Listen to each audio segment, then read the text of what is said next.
ആരാരും അറിയാതെ നട്ടപ്പാതിരാ സമയത്ത് റബ്ബേ മദ്യപിച്ച് പൂസായി അല്ലാ വല്ല വീട്ടിൽ ചെന്ന് മിണ്ടാതെ കിടന്നുറങ്ങുന്ന ഒരുപാട് ചെറുപ്പക്കാരെനിക്കറിയുന്നവരുണ്ട്. റബ്ബേ മുഅ്മിനീങ്ങൾ ഇങ്ങനെ വഷളായി പോകുന്നത് കാണുമ്പോ സങ്കടമാണ്.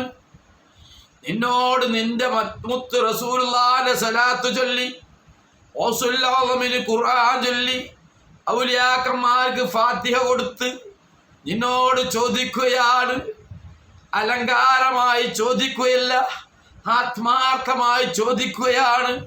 മുത്തുമുഅ്മിനീങ്ങളായ മക്കളെ മദ്യത്തിൽ നിന്ന് രക്ഷപ്പെടുത്തി തരണേ അല്ലാ.